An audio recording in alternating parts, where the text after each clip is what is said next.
April 15th, 2019 is considered to be tax day in America.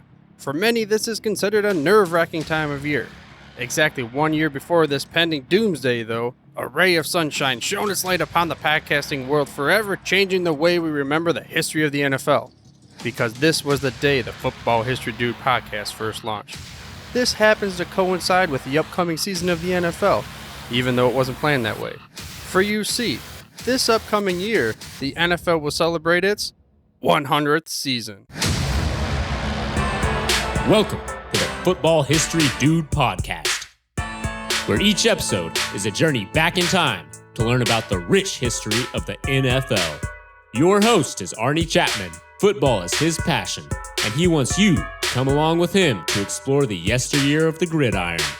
So hop on board his DeLorean and let's get this baby up to 88 miles per hour. Great Scott! This time as we step off our DeLorean, the date is April 15th, 2018. We are in anywhere, planet Earth, because this is the day that the Football History Dude went live, and I wanted to give a huge thanks to everyone out there that supported me along the way. You see, I'm an independent, and this is my side gig. That's not my normal kind of punch in the clock, go to kind of work, drink a cup of coffee kind of deal. I would like it to be that way, but at the moment, that's not the case. Now, it's been awesome, though. And someday, like I said, I hope that this is my permanent gig. But with that being said, if you have enjoyed some of the episodes I put out there, there are various ways you can help support the show. And, keep the lights on, as they say. Speaking of that, I do have a merchandise store, and that opened up not too long ago, and there are various affiliate links to some very good products out there. And on the site, you can find more to that, which it's at thefootballhistorydude.com, if you haven't heard that before as well. To get to the store, there's a little, you just go to the website, and up in the top right corner, it says FHD Store, and it's going to take you to where we have all the merchandise. But let's get back with this show. Now, I didn't know what to think when I first started this show. I was excited, nervous, all the above, and I wanted to get something started. But now, we're at the 50th episode. So I wanted to give a little bit of a mini recap and discuss the future of what I see the show, the vision, and, talk about kind of how the reason why I got here again a little bit, just in case you wanted to know, Now, I thought about this podcast, not specifically this one, but having a podcast for many years, and well, there was about 6 or 7 years ago, I had a fantasy football league that it covered my home league, and I was just for fun, just for giggles and stuff. But I did realize that, this is something I enjoy. So later, therefore, let's just fast forward to the beginning of 2018. It was actually the end of 2017 that I kind of started thinking about it. I started this podcast, but it was at the time called The Fantasy Football Dude, because that's my passion. I love fantasy football. But as we all know, the market is flooded for fantasy football. So basically, I decided I'm going to give up on this thing. I don't want to do any kind of podcasting. And then a light bulb moment came on. I thought, hey, the history of the NFL. And I want to say that Dan Carlin's hardcore history was a major influence, and I'm sure he's not listening out there. But if you are, Dan, hey, thank you for helping me out here. Because I've always loved learning about the past, how things have come to be. But football, no, that's more my major passion and hobby. So after listening to his show for so long and other kind of shows like that, I was like, hey, I'm going to search for football history. A couple of them came up, but a lot of them were outdated from like 2016 and previous years, and it was just very difficult to find the history of the NFL. So I'm like, you know what? I'm going to start my own show. I'm going to do some research because I'm curious, and that's what I kind of started on this journey with, and I decided on the name, The Football History Dude, because that word dude. Now, if you have a conversation with me, I'm pretty sure at some point in time, I'm probably going to say dude to you, and that's just going to be what it is, and that's how it's going to go. But I'm just an NFL fan. Like I said, was interested in the history of it, but I'm not a historian of the NFL. So each week, I research the episodes with very prior little knowledge, and then I just regurgitate them, and hopefully I'm spitting it out at you at the right way, I mean, I believe that anybody can do this, and if you're interested in starting your own show, please let me know. It could be about the history of the NFL like my show, fantasy football, or I don't know, even talking about the intrigue of installing HVAC units. And if that tickles your fancy, then just go on and do what you got to do. And if you wanted to reach out to me for some help on this, you can head to thefootballhistorydude.com/contact. I'd love to answer anything that you have and help maybe point you in the right direction for some of the things that I did and maybe help mitigate some of the mistakes that I've made as well. But if you're new to this show, or if you only listen for a couple episodes or such, here's some of the topics that I've already covered. At the beginning, we had to go way back to, how did football become created? This thing where, why do they call it football? You throw it around and you kick it, I guess, sometimes, but mostly it's throwing around and running with it. So, we had to start back at the beginning. The first episode was Mr. Walter Camp. This was the father of American football. He started us off because we had to figure this thing out. Then we would work our way to other types of episodes. We discussed how his name, William Pudge Heffelfinger, he was the first professional football player. This is because there was a document that they now call Pro Football's birth certificate. Then we had to shift a little bit forward to, hey, they've been playing football for a little bit, professional football. But how did they create the NFL? Spoiler alert, for those of you that haven't listened, there was a bunch of dudes inside of a Hupmobile auto showroom back in the very early 1900s. It was back in 1920. Then we would kind of have just throughout there, just keep talking about the 20s and 30s and different things that happened to really start this show on the road and get the NFL at the roots part of the situation. And then we had a brief overview of the first Hall of Fame class, the class of 1963, because we had to go through all the different guys that were involved in the creation, supporting, founding, and growth of the NFL from 1920 to 1963. So, after that, of course, we had to talk about a little bit about the 60s, because that was a huge decade for the NFL and how it was going to be for the future. We had the AFL creation, we had the merger. We also talked about some of the playoff stuff, the Super Bowl history of the first game, and also the Pro Bowl history. And you can get all of the previous 49 episodes in many ways. One thing that I ask you to do each week is, if you haven't already done so, of course, is to subscribe for free to this show by mashing that little subscribe button on your podcast player of choice. That way you get the hottest, freshest off the press episodes each and every week. Also, I end up recommending that you check out my website at thefootballhistorydude.com. When you get there, if you have a specific topic you're looking for, there's a little search navigation bar up at the top. You can also click through the navigation menu for episodes or contact or about the show and all sorts of different things. So definitely check out the website because it gives you a little bit more information about not just this show, but the history of the NFL. And I do recognize I'm asking you for a little bit more promotional stuff here, but I would just, with the 50th episode and, that transition period into the 100th NFL season, I wanted to kind of give you a little bit more information as far as how you can react and interact with the show. But with that being said, where are we heading? I mean, you want to know what's on tap, as they used to say back in the day. Well, like I said, I did not plan for this show to be at the cusp of the 100th season of the NFL. Just kind of happened for, perfect timing. When I started the show, I had no clue that the NFL started back in 1920 in some little Hupmobile auto showroom. Alas, the football gods, they said this is my time to bring forth the information, and here we go. Let's talk about the 100th season of the NFL. And as this episode is releasing after the Super Bowl, I'm sure that you saw that NFL 100 commercial at the Super Bowl there. It was titled The 100-Year Game. This is because it's a huge event, multiple events for the NFL to help celebrate the great game that the NFL's given us, but not just that, it's really to help celebrate the fans and the interactions that they've had to really, the fans are what grown this show, the NFL that is, not just a show, but you know what I mean, it's just gone from baseball was America's pastime to now, football is America's game. That's without doubt. And in the creation of this commercial, there was a quote from someone near and dear to my heart, that's Mr.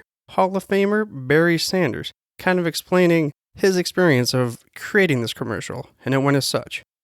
I hope the ad will remind everyone of the passion and excitement surrounding football as well as the rivalry and unexpectedness of the game. In my wildest dreams, I could have never imagined so many players and NFL stars all coming together to run around in tuxedos for 3 days.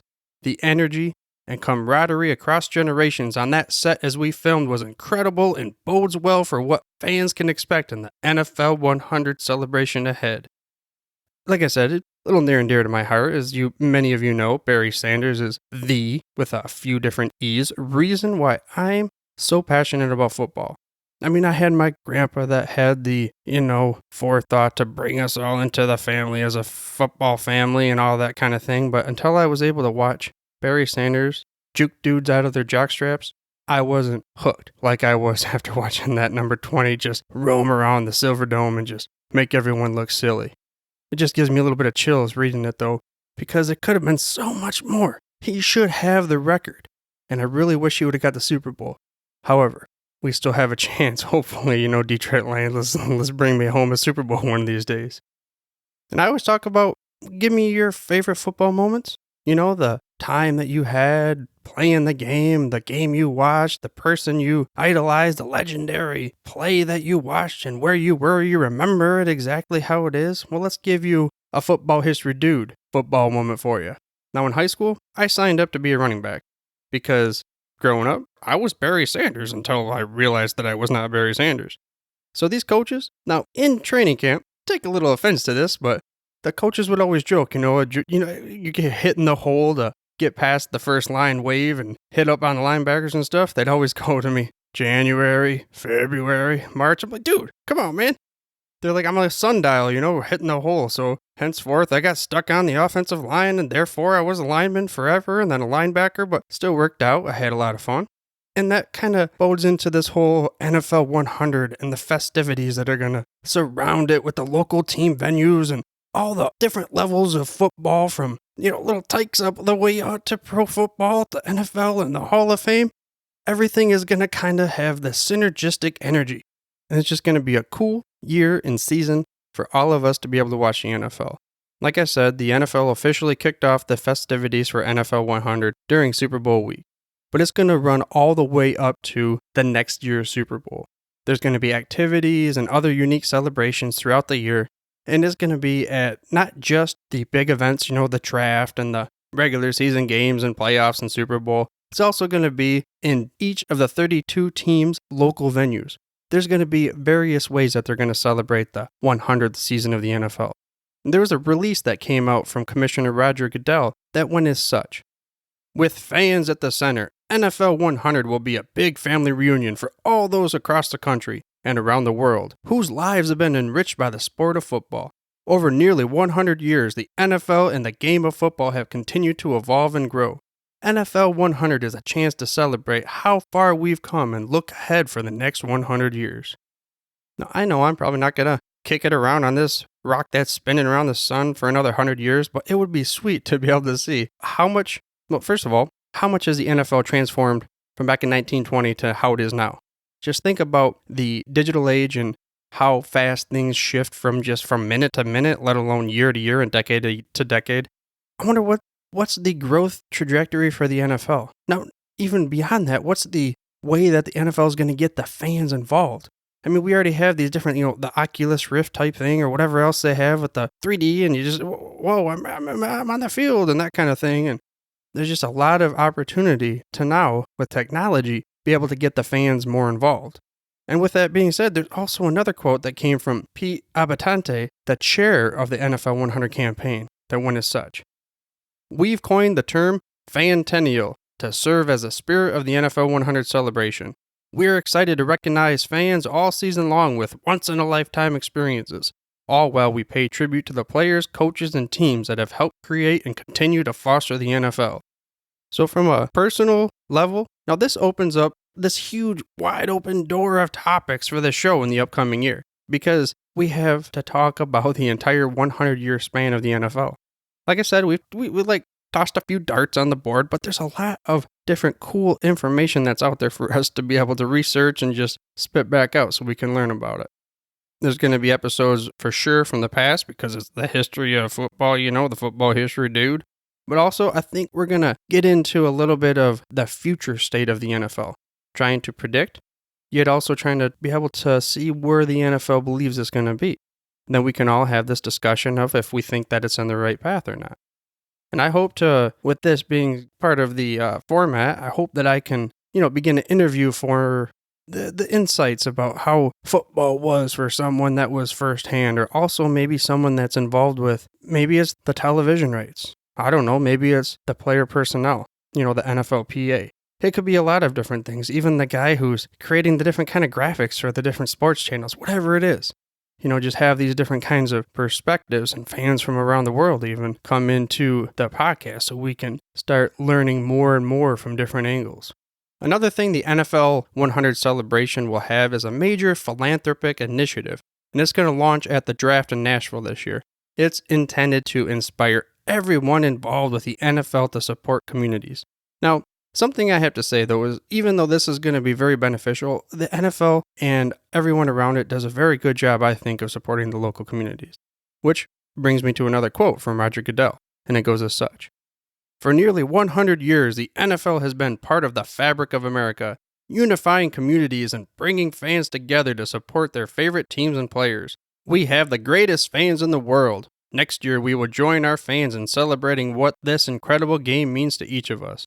So keep it tuned here and everywhere else you watch, listen, and consume NFL content, because I think the experiences coming up are going to be one of a kind. And one way that you can follow, I saw on the NFL website, is through the various social media channels. They're going to use the hashtag NFL100. That's the number 100. So just NFL100. Anywhere pretty much that they have any kind of information. With all that being said, I would love to hear your ideas for episodes in the future. Head to thefootballhistorydude.com/contact for ways to send me your ideas. And if you want to share your personal favorite football moment, you can head to that website, or you can go straight to myfootballmoment.com. Again, I wanted to say thank you for all of you that's followed me through the past 50 episodes, and here's to a strong 100th NFL season and another 50 episodes of the Football History Dude. I hope you enjoyed this week's recap of the Football History Dude and were able to gain some knowledge nuggets about the future of the show and the 100th season of the NFL. In the upcoming episode, we're going to explore how the rules have changed throughout the decades of the NFL. But for now, dudes, I'm through if you're through. Thank you for listening to this episode of the Football History Dude. To make sure you're the first to get the next episode, please subscribe on your podcast player of choice and head on over to thefootballhistorydude.com for the show notes and more information on the history of the NFL. And remember, dudes, where we're going, we don't need roads.